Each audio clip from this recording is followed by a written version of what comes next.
आज की वीडियो में हम एक बहुत अहम और नाजुक मुद्दे पर बात करेंगे। इजराइल और फिलिस्तीन का झगड़ा। इसकी असली वजह है यहूदी फिलिस्तीन पर कब्जा क्यों करना चाहते हैं। आज फिलिस्तीन में इतनी बर्बादी क्यों हो रही है और क्या ये सिर्फ इलाका छीनने की लड़ाई है या इसके पीछे कोई बड़ा मकसद छुपा है। सच को जानने के लिए हमें 4000 साल पुरानी यहूदी इतिहास को देखना होगा। हजरत इब्राहिम अलैहिस्सलाम को यहूदी, ईसाई और मुस्लिम तीनों मजहबों में अबुल अंबिया यानी तमाम पैगंबरों का बाप कहा जाता है। यहूदियों का मानना है कि अल्लाह ने हजरत इब्राहिम और उनकी औलाद को अर्ध मऊद यानी फिलिस्तीन की जमीन इनाम में दी थी। पुराने जमाने में हजरत दाऊद और हजरत सुलेमान अलैहिस्सलाम के दौर में यहूदियों ने जेरूसलम में हुकूमत कायम की थी। हजरत सुलेमान अलैहिस्सलाम ने वहां एक बहुत बड़ा इबादत का घर बनाया था जिसे हिकल सुलेमानी यानी टेंपल ऑफ सोलोमन कहा जाता है। यहूदी मानते हैं कि टेंपल ऑफ सोलोमन का उनके मजहब में बहुत बड़ा मकाम है। उनकी किताबों तौरात और तलमूद में लिखा है कि जब वह तीसरी बार हिकल सुलेमानी बनाएंगे तो एक अजीम दौर यानी सुनहरा जमाना शुरू होगा। इस वक्त उनका मसीहा यानी नजातदाता आएगा और फिर पूरी दुनिया पर यहूदियों का राज होगा। पहला, टेंपल ऑफ सोलोमन सुलेमान अलैहिस्सलाम के जमाने में बना था, जिसे बाद में बाबिल के बादशाह बख्त नस्सर ने तोड़ डाला। फिर दूसरा हिकल जरबाबेल के जमाने में बना, जिसे 70 ईस्वी में रोम के लोगों ने तबाह कर दिया। इसके बाद यहूदी दुनिया भर में बिखर गए। 20वीं सदी की शुरुआत में जब यूरोप, खासकर जर्मनी में हिटलर ने यहूदियों पर बहुत जुल्म किए, लाखों यहूदियों को कत्ल किया और गैस चैम्बरों में जलाया, तो उस समय फिलिस्तीन के मुसलमानों ने इन यहूदियों को अपने घरों में जगह दी, जमीनें दी और बसाया। लेकिन धीरे धीरे उन्हीं यहूदियों ने जायोनिस्ट मूवमेंट यानी यहूदी राष्ट्र बनाने की कोशिश शुरू कर दी। 1917 में ब्रिटेन ने बैलफोर डिक्लेरेशन के जरिए इनका साथ दिया। 1948 में यूनाइटेड नेशंस ने फिलिस्तीन को 2 हिस्सों में बांट दिया और इजराइल के बनने का ऐलान कर दिया। इसके बाद 7 लाख से ज्यादा फिलिस्तीनियों को जबरदस्ती उनके घरों से निकाल दिया गया, हजारों को मार डाला गया और कई गांवों को पूरी तरह मिटा दिया गया। आज 6 मिलियन से ज्यादा फिलिस्तीनी दूसरे देशों के कैंपों में रहने पर मजबूर हैं।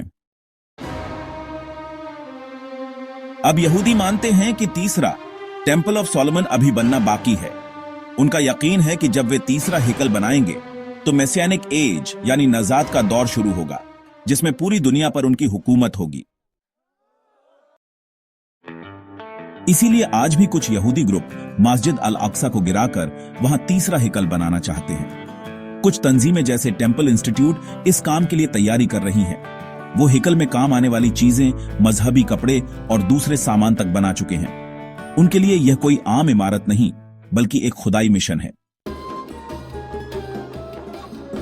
कुरान में सूरह बनी इसराइल में अल्लाह फरमाता है, हमने बनी इसराइल से कहा था कि तुम जमीन में 2 बार फसाद करोगे और बहुत ज्यादा सरकशी करोगे।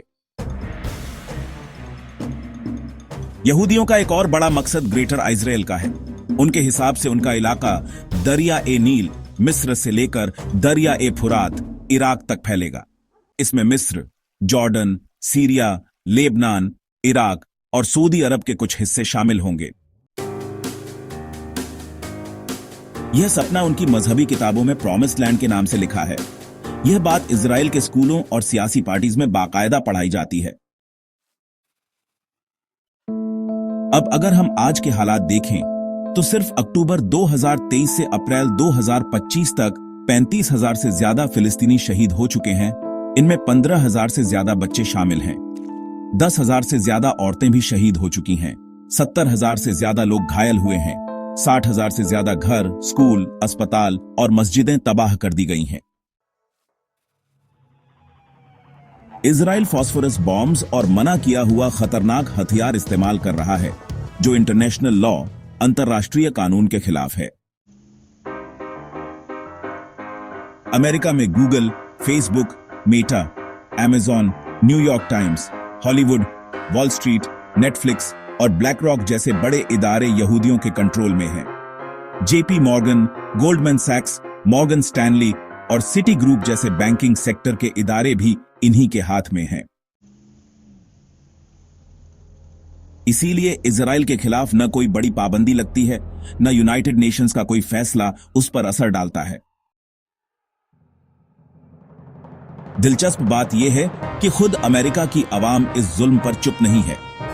New York, Washington, Chicago, California, Boston और दूसरे शहरों में लाखों लोग फिलिस्तीन के हक में मार्च कर रहे हैं।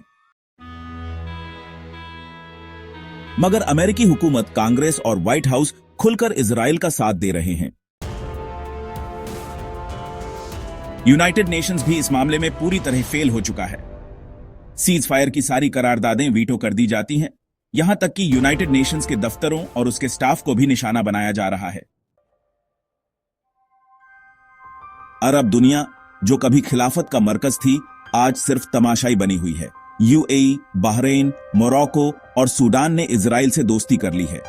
इजिप्ट और जॉर्डन पहले से इजराइल को मान चुके हैं। सऊदी अरेबिया भी अब रिश्ता बेहतर करने की कोशिश में है। यह बहुत सोचने वाली बात है। अगर ग्रेटर इजराइल का सपना पूरा हुआ तो सिर्फ फिलिस्तीन नहीं, पूरा मिडिल ईस्ट तबाह हो जाएगा। सीरिया, इराक, लेबनान, मिस्र सब इस आग में जल जाएंगे।